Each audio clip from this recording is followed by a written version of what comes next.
¿Qué tal? ¿Cómo les va? Viernes 16 de agosto. Eh, Estoy usando la jirafa nuevamente. Espero que no haya ruidos que me impidan continuar. Y yo quería este último día de la semana hacer más que nada una reflexión cortita, porque es como la Argentina en términos informativos es bastante aburrida, tengo que decirles. Eso pasan cosas, montones de cosas todos los días, sin embargo los medios no lo reflejan. A modo de ejemplo, un juez federal le habría ordenado ya hace unos meses, eh, al menos 5 meses atrás, le habría ordenado al Ministerio de Capital Humano. ¿Se acuerdan el escandalete de los alimentos que no se repartían ni en Tucumán ni en la provincia de Buenos Aires? Bueno, en fin. Le ordenó el juez, dígame qué tiene, cuánto tiene, qué se puede repartir y repártalo. Y dígame cómo lo va a hacer. Esa información salió de los medios porque el ministerio decidió apelar la resolución del juez. En vez de cumplirla, que es mucho más sencillo, no, la apeló. Es decir, en vez de elegir el camino de cumplir, tengo los alimentos, están en los depósitos, tengo la gente que los necesita, se los voy a mandar, usaré a Cáritas, usaré a los bomberos. ¿Se acuerdan que inclusive se habló de que el ejército se iba a encargar de la distribución? Bueno, aparentemente el ejército no se ocupó de la distribución porque los alimentos no se distribuyen, pero el ministerio, la señora Portobello, sigue apelando. Entonces, apeló a la Cámara Contencioso Administrativa Federal, que ratificó lo dicho por el juez y le dio un plazo. Y la señora volvió a apelar, esta vez fue a casación. Y casación le tuvo que contestar ayer, que salió en un digo, yo lo vi en un medio del interior, en ningún medio de la capital lo vi. A lo mejor yo hoy no vi los medios de capital, a lo mejor hoy salió. Pero yo lo leí en un medio del interior. Una noticia importante. Es decir, casación rechazó in limine la apelación. Es decir, le cerró el camino de la corte. Esta mujer pretendía llegar a la corte para cumplir una orden de un juez federal que tiene que ver con repartir alimentos que ya tenés. No estamos hablando de que hay que salir a comprar alimentos, porque hay que salir a comprar alimentos. No, no, estamos hablando de alimentos que ya tenés. Bien. Yo he estado viendo durante toda esta semana la evolución de la deuda y todo ese tipo de cosas. Estamos en 428 mil millones de dólares, dolarizando inclusive la deuda que tenemos, que fuera el ELIC, etcétera, etcétera, las deudas con los bancos, que es casi el 80 y pico por ciento de lo que la Argentina tiene que enfrentar el año que viene. En realidad el dinero del fondo que tenemos que pagarle al fondo son 3 mil millones de dólares, 3 mil y pico de millones de dólares. Y ese dinero de hecho nosotros lo usamos para bajar el dólar, es decir, se usó hasta ahora más de 12 mil millones de dólares para controlar el dólar y bajar el diferencial que hay entre el dólar oficial y el riesgo país, por ejemplo. Es decir, hace 8 meses que lo único que hace el gobierno es jugar al monopolio. Es decir, hacer política financiera. Yo no digo no debe hacer política financiera, pero cuando vos haces política financiera, cuando tenés resuelta la política real, ¿no? Pero nosotros tenemos 54%, según la UIA, el 54% de la capacidad industrial instalada paralizada. 54% porque se han caído miles. A este 54% hay que sumarle la caída de miles de pymes cuya capacidad industrial no se suma. Es decir, no está más. Cuando se habla de capacidad instalada, se habla de las empresas que todavía funcionan. Es decir, que todavía están con los motores prendidos. Según los números más confiables, aproximadamente unos 600.000 argentinos dejaron de trabajar en 8 meses. Por lo tanto, hay 600.000 argentinos que dejaron de aportar al ANSES en estos 8 meses. Pero lo que hayan dejado de aportar al ANSES no me preocupa tanto. Lo que realmente me preocupa es que hayan dejado de trabajar. Que en realidad, si vos te pones a analizar con los números del INDEC, porque digo, a ver, yo no le tengo confianza a los números del INDEC.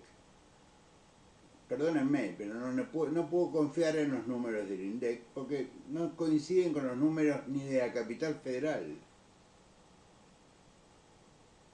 Y no me digan que es una manera de medir. Si hay una manera de medir, bueno, ¿por qué no vemos si la manera de medir que tiene la capital no es más eficaz, más eficiente para mostrar la realidad que en los números de la baña? Aparte, creo que nosotros siempre sospechamos del gobierno de Alberto Fernández, que los números eran dibujados. Y el dibujante aparentemente continuó, ratificado por este gobierno. Si lo hacías bien antes, seguía haciéndolo bien ahora. Entre los cientos de funcionarios del masismo que continúan trabajando en el Poder Ejecutivo, en los distintos organismos.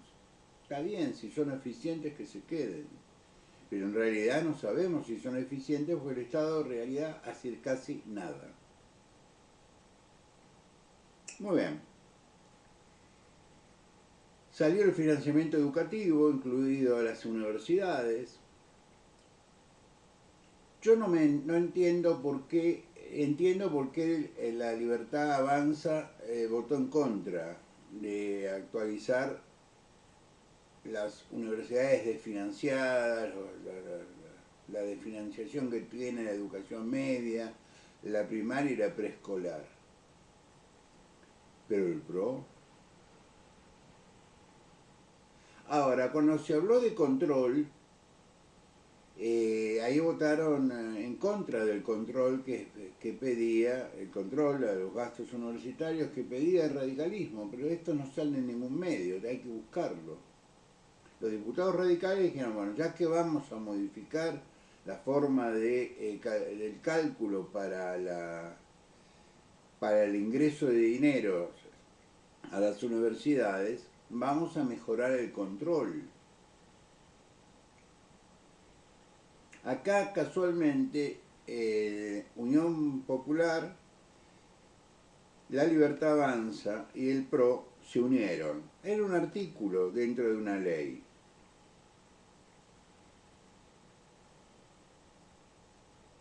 Yo sinceramente no sé para dónde va el PRO.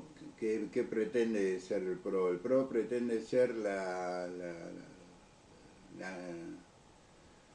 amiga íntima de La Libertad Avanza, como se decía antes, para no usar un término muy grosero. No va a mantener su independencia como partido en los hechos, no en la práctica, en los hechos. ¿No vas a representar a tus votantes?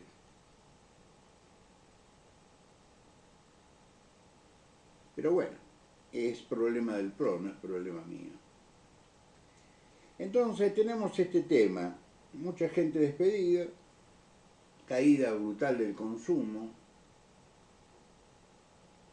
por lo tanto hay una enorme recesión, los supermercados están vacíos, no solo acá, en todas partes. Los negocios de proximidad sufren, porque sufren. volvimos a la libretita. Claro, esto los muy fanáticos me dicen, ¿cuál es su fuente de información? La realidad. La realidad. Si te bajan los consumos de la clase media, porque es la clase media la más castigada, porque vamos a plantear esto con honestidad intelectual. Los sectores más pobres siguen recibiendo algún manguito, es decir, algo reciben del ANSES, porque son derechos adquiridos ya, más allá de que están en la ley, son derechos adquiridos. Si lo querés sacar de golpe, como hace este gobierno, desconocer la existencia de las leyes, se le van a plantar y le van a decir, no, para un poco, ya a esta altura son derechos adquiridos, cosa que eso no está en discusión.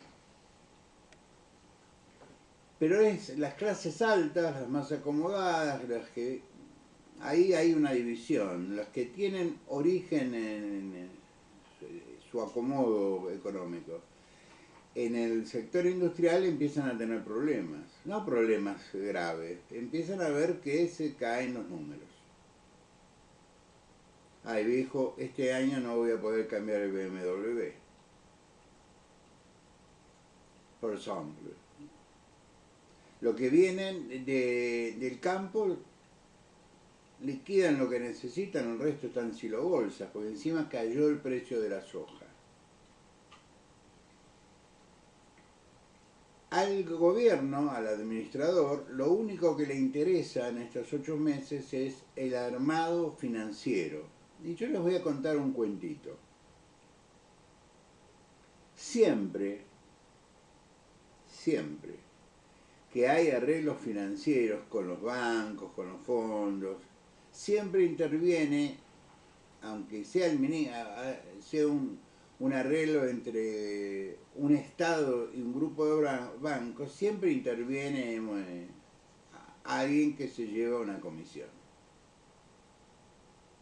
Siempre.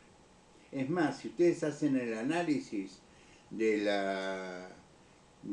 ejercicio fiscal del gobierno anterior, aparece un ítem que dice gastos de administración y comisión.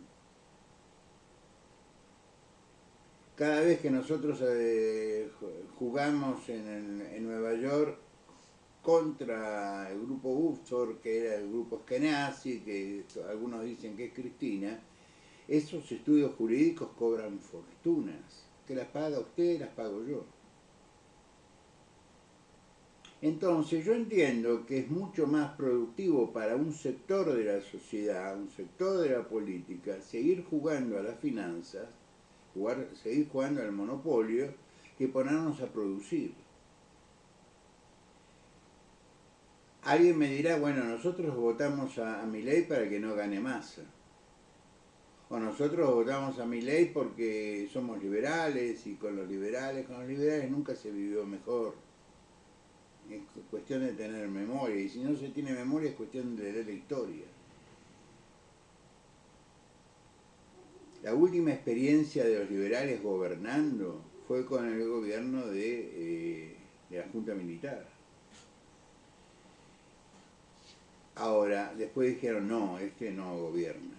Entonces, la próxima experiencia que podemos recordar es la de Carlos Saúl Menem después de la segunda hiperinflación. La primera la tuvo con Rapenelli, la segunda la tuvo con Herman González, después dijo, así no puedo seguir, se cortó las patillas, se cortó el pelo, dejó el poncho, se puso un traje de Armani muy bonito y fue a tiempo nuevo casi a conducir. Mientras tanto, aparecía Domingo Felipe. Primero se comió los Bonex y segundo dijo, vamos a convertir por ley, vamos a modificar la ley de gravedad por ley. Y la gente, la sociedad, que por lo general estas cosas no entienden, le pareció fantástico decir $1 $1. Esto me permite conocer Miami. no voy a ser injusto, también le permitió al complejo agroindustrial comprar tecnología al campo. Es decir, el fenómeno Menem logró que, por ejemplo, el campo, que no podía exportar a un precio razonable, comprara tecnología. Se hizo de mucha tecnología. Muy bien. Pero también dejaron de funcionar empresas porque la importación mató las empresas internas, es decir, las fábricas de ropa, por ejemplo. Entonces el alegato era, la ropa argentina es muy cara.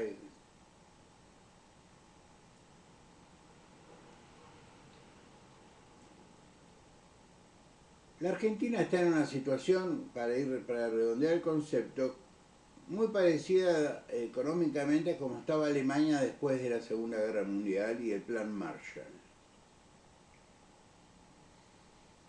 ¿Qué hizo Estados Unidos? No cometió el error de la Primera Guerra Mundial, no la hace pagar a Alemania el impuesto del derrotado, que fue así, eso fue el Pacto de Versalles, por eso apareció Hitler.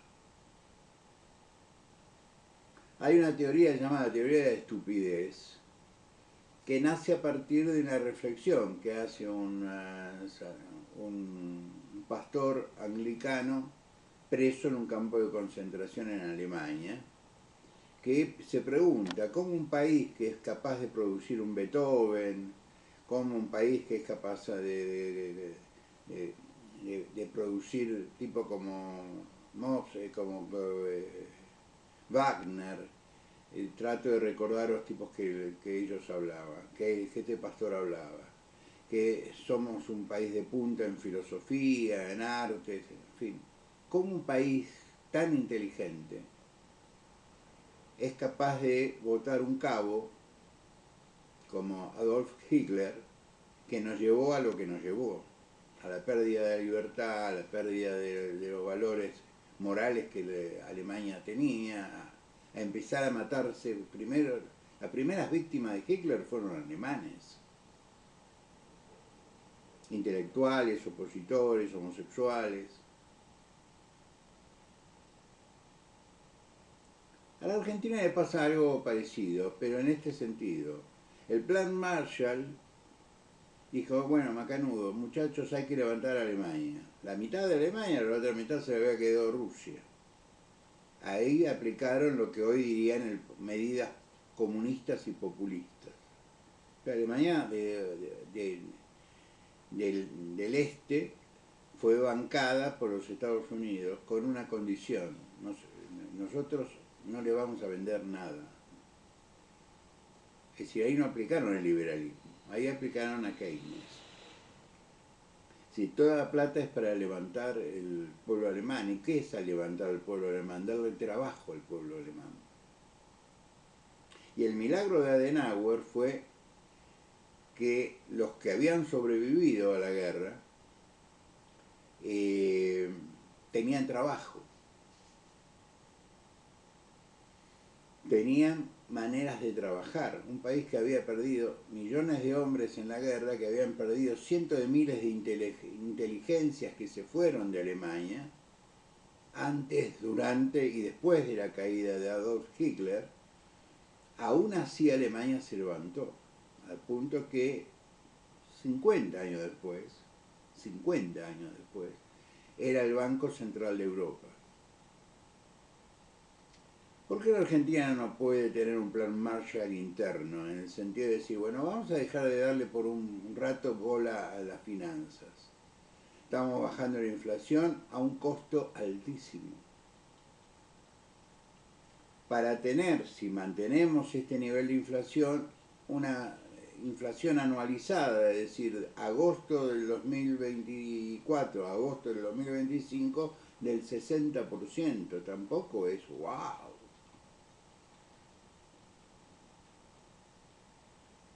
Entonces la pregunta es, ¿vamos a bajar la fiebre de esta manera? Con la paz de los cementerios, es decir, sin que la gente tenga trabajo. donde empieza a aparecer la desesperación como un elemento constitutivo de nuestra sociedad, y que en vez de mostrarse esta desesperación en los medios, se muestra un firulai. Han imputado al expresidente. Al expresidente tienen que explicar los negocios de seguros, más que hace muchos años, casi 8 años, según su mujer, su exmujer, le levantó la mano. Y que en realidad lo que tendríamos que estar averiguando es seguir con la causa de las fiestitas. ¿Y cuál era el papel de la señora Fabiola Yáñez en las fiestitas? Y cómo vive en Madrid de la manera que vive, y por qué el Estado le paga policías a un costo tan alto, y por qué. Es decir, somos un país que hemos perdido la curiosidad, porque nos tienen entretenidos con esta película un poco rara, un poco extraña.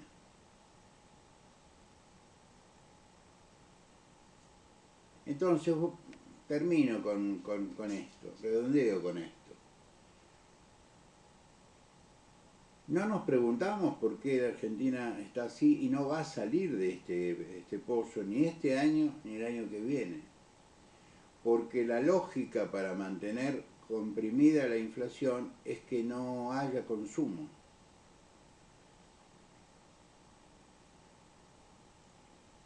Sencillo. Porque los costos siguen siendo los mismos. Ayer veíamos con Anita una silla común, cuesta $100. Son 130.000, 140.000 pesos, sí. Pero si una persona necesita comprarse 6 sillas, ese mes no, 2 sillas, ese mes no come. Pero ¿para qué un jubilado va a comprar sillas?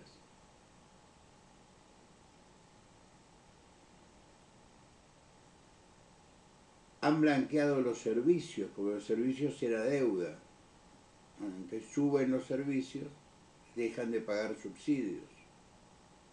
Hay que juntar plata para pagar deuda. Y yo tengo todo el derecho del mundo de pensar que como imaginan que con esta política no pueden ser reelectos, porque le están pegando a sus votantes, que es la clase media. La clase media no se suicida, es tan prebendaria como la clase baja. Si no, hubiera ganado Mauricio Macri su reelección. No la ganó porque la clase media no es prebendaria, ¿o sí? Yo no quiero que me toquen los subsidios. Muy bien. Yo quería reflexionar sobre esto. Estoy escribiendo, les voy a dar un anticipo. Estoy escribiendo una tesis que tiene que ver con esto. ¿Por qué la política no es capaz de resolver el problema del hambre, de la desocupación, de la pobreza en un país que es capaz a la vez de alimentar a 500 millones de personas? Pero no podemos alimentar la mitad de nuestro pueblo. ¿Cuál es el fenómeno? Que es político, evidentemente. Yo tengo una sospecha, que el fenómeno es que nosotros la política ata sus decisiones no a un calendario de país, sino a un calendario biológico, a su propia biología. Es decir, flaco, yo tengo 6 años por delante, 4 años por delante, quiero la mía y después que se arregle otro. A diferencia de Adenauer, que pensó en las generaciones siguientes. No solamente en Alemania, Japón hizo lo mismo. Italia hizo lo mismo. España tardó 40 años en levantarse, más o menos. Entonces el planteo mío es muy sencillo. La política no resuelve el conflicto, por eso vivimos de espasmos en espasmos, y nos trata de imbéciles, porque nos comportamos como imbéciles, votando como votamos, opinando como opinamos, diciendo lo que decimos, dejando de decir lo que dejamos de decir. Y el resultado de esto es que tenemos, no solo por solidaridad, millones de personas por abajo de la línea de pobreza y de indigencia, sino que esta mancha de aceite inmoral, que es la pobreza en un país rico como la Argentina, ya está empezando a manchar las bonitas alfombras del barrio norte.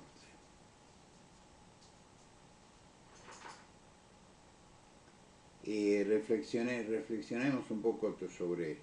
Espero que el audio haya salido bien.